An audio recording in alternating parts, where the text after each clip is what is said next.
friends, I invite you on a guided meditation. I invite you, as you feel comfortable, to close your eyes for a little while and let your senses bring you into awareness of this room, the upper room, on the night in which Jesus was betrayed. Take in a slow, deep breath. And imagine yourself seated at a simple wooden table, surrounded by Jesus and his disciples.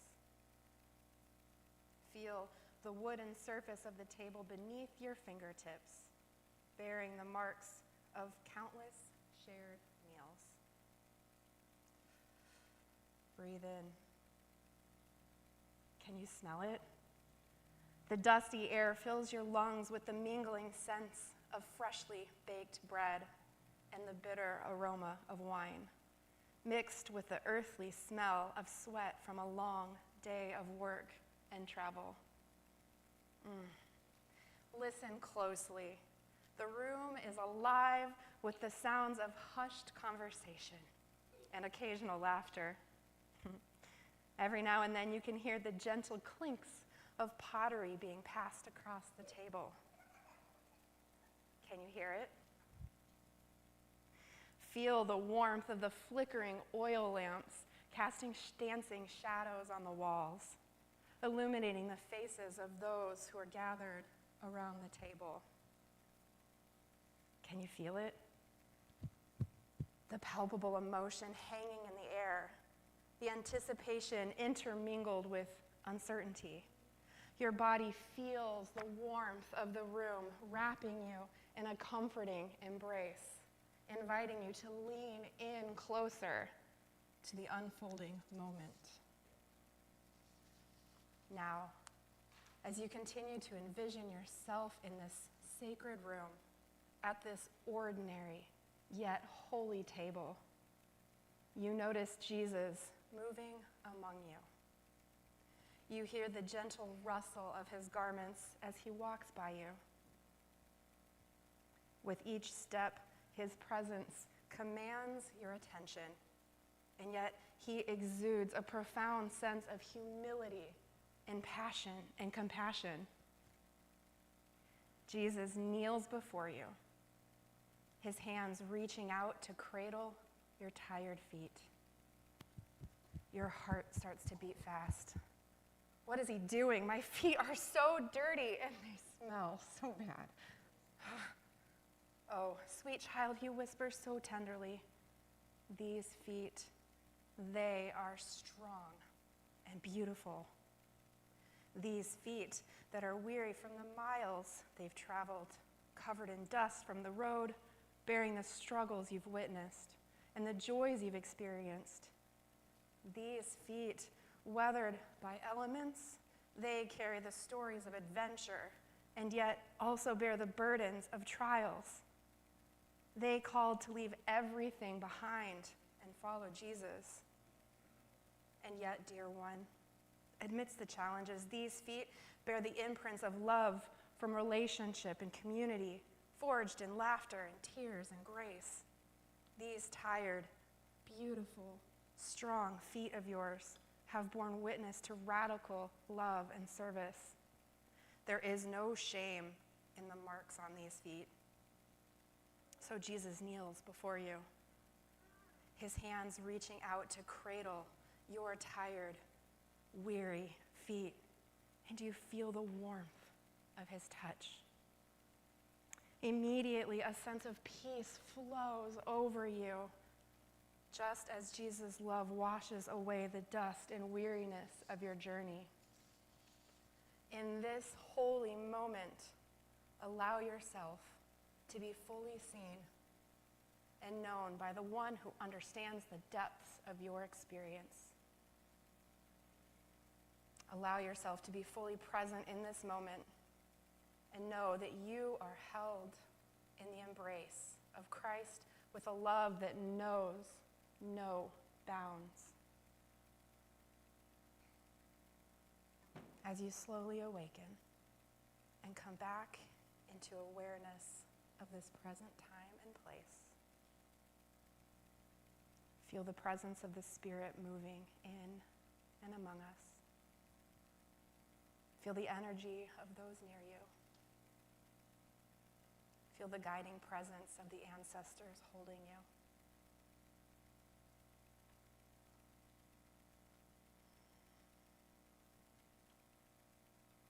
I invite us to consider how Jesus modeled true community in this not so simple act of humbling himself to wash the feet of the disciples.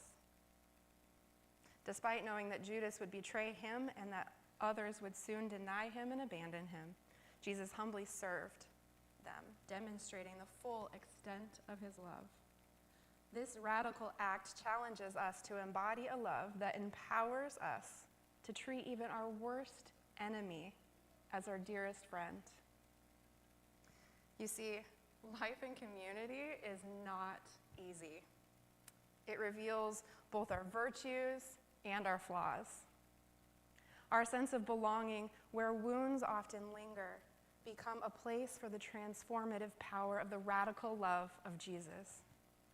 This kind of love, exemplified by Jesus, builds us up and empowers us to love others, offer grace, have hope, and trust in the radical love and power of Christ.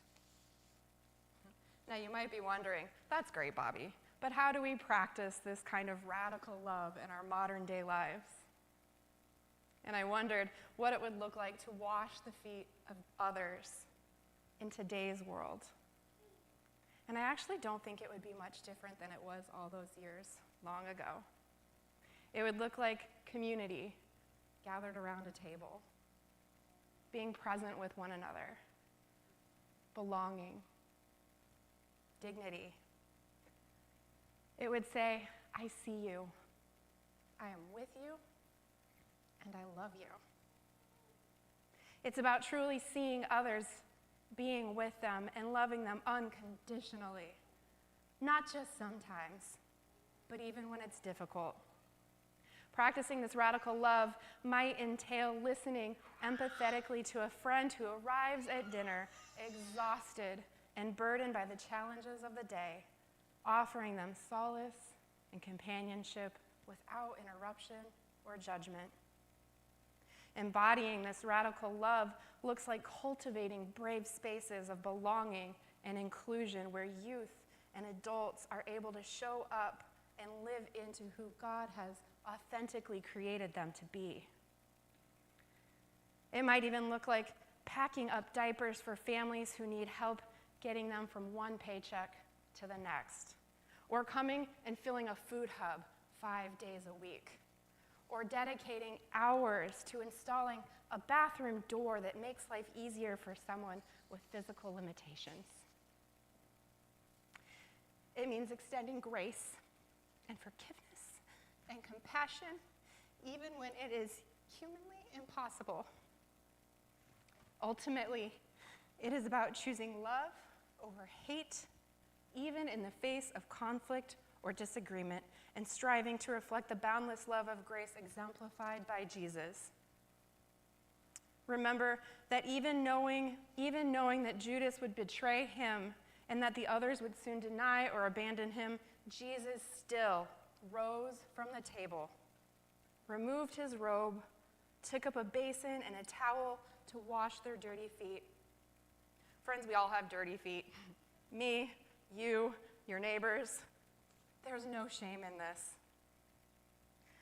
Reflect on the image and the emotions and the feelings of having your foot washed by Jesus as we imagined just moments ago. Now envision the Messiah also kneeling before Judas and tenderly drying his toes with a towel, just as lovingly as he did yours. Jesus' love and grace extends to everyone. This is radical love. This is the kind of love we yearn for in this world, the kind we aspire to share with others. When Jesus gives us a new commandment to love one another just as he has loved us, He doesn't specify certain people and exclude others. He doesn't limit it to those who we find easy to love or get along with. He doesn't exclude Judas or anyone else. He doesn't even confine it to those present at the table with us. Jesus instructs us to love everyone, just as he has done. Tonight, Jesus gifted us with a beautiful example of profound, radical love. May we carry this with us, this kind of love that Jesus demonstrated, this kind of love that doesn't leave us wondering if we're worthy enough, because we are, friends. We are worthy of this kind of love that fills us up and gives us hope. This kind of love that calls us to a radical love and compassion, filled with grace for others. May each of us be inspired to embody the radical love of Jesus in our actions with everyone we encounter, even those who may betray us, hurt us, or leave us left out.